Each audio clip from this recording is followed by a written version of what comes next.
Hello, welcome to week 3 of this art club takeaway. I hope everything's going well. I do hope you're enjoying it. It's been so brilliant to see some of your pictures and to hear the stories of some of the things you've been making and some of the fun you've had along the way. Keep telling me, it's so brilliant to hear. Okay, let's get on. So this is week 3. And if you've opened your box, you will see that there are needles inside. Of course, words of warning about needles. Now, none of these have very, very sharp points, but they are needles nevertheless. I wouldn't recommend stabbing yourself, just to show you it's not pointy. But keep them away from your eyes and other people's eyes if you're using them to pull and stitch. Be aware of who's sat around you. Quite important. So there are a couple of things that you need to know just to help you begin with what we're going to do. And of course, as I always say, if you don't even want to pick up the needle, or if you want to use the needle in a different way, it's totally fine as long as you're safe. The things in this box, they're for you to use in whichever way you want.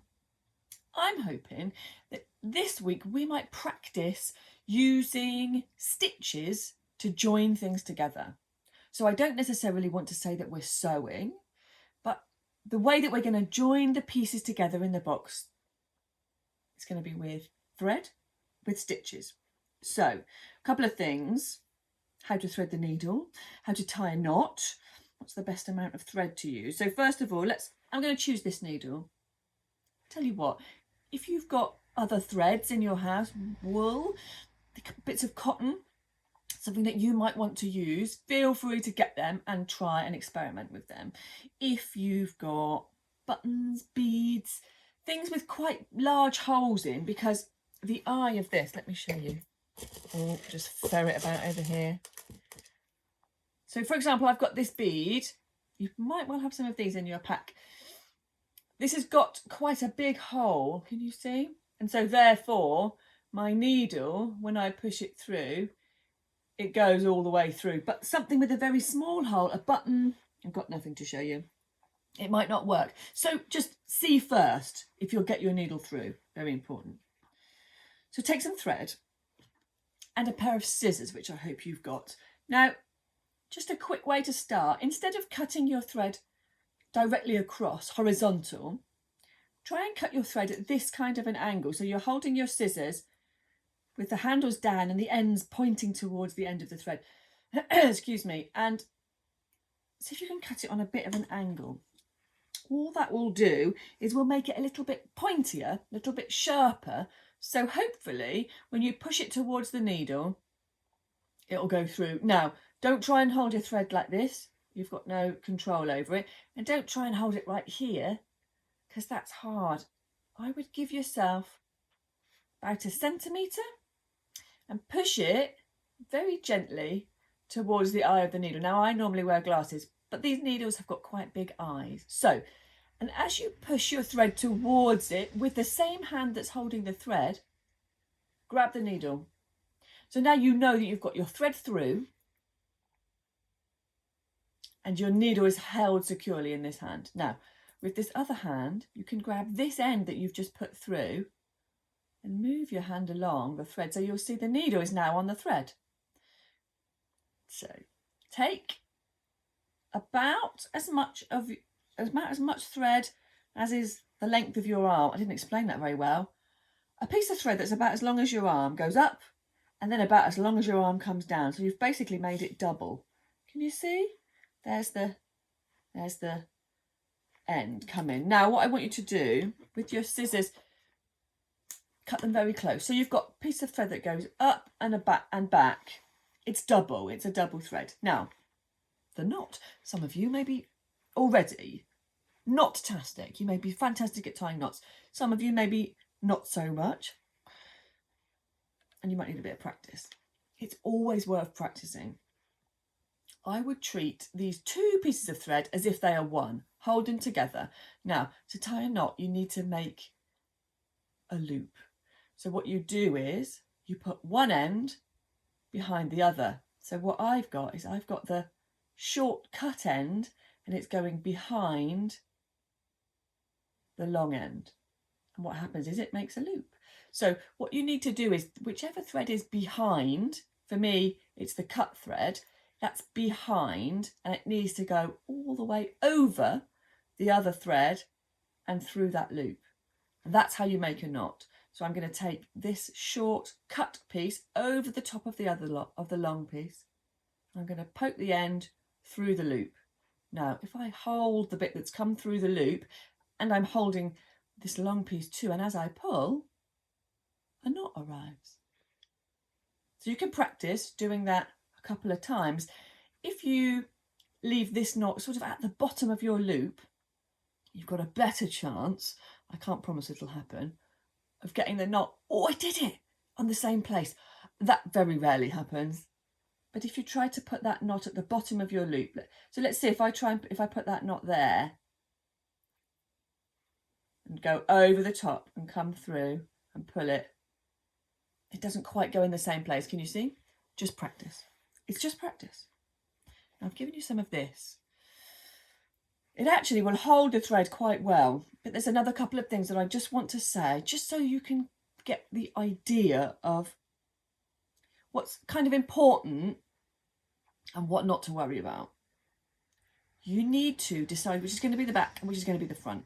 It doesn't really matter, but for when you're stitching, you push from the back to the front.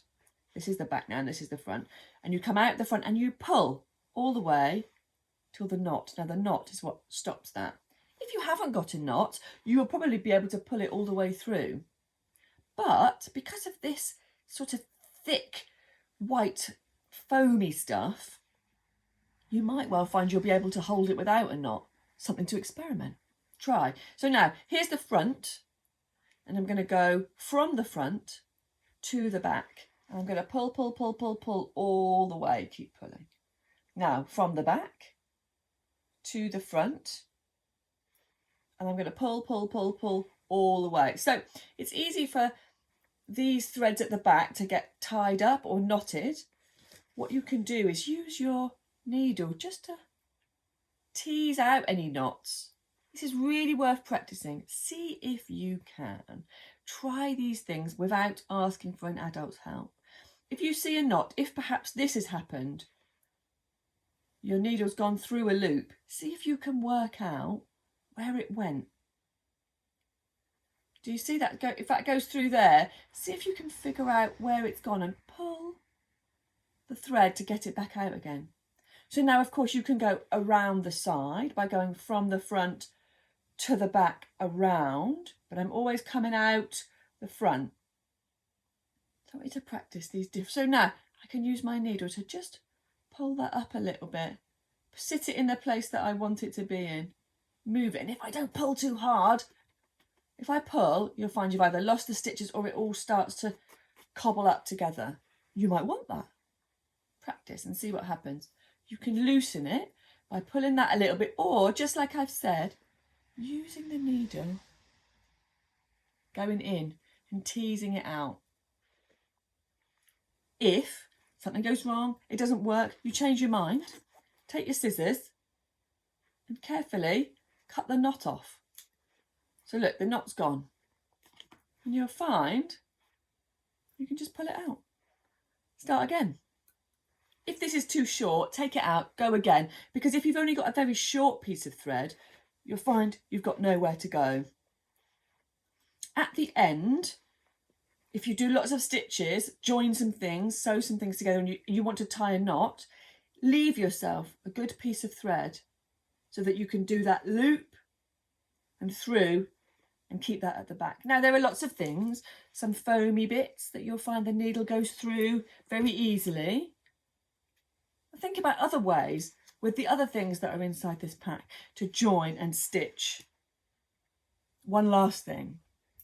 I just thought I would show you something that somebody did. They were practicing their stitches and they've used lots of different threads and they've joined things together in different ways. They've gone around the edge and they've gone over the edge, and the back doesn't matter.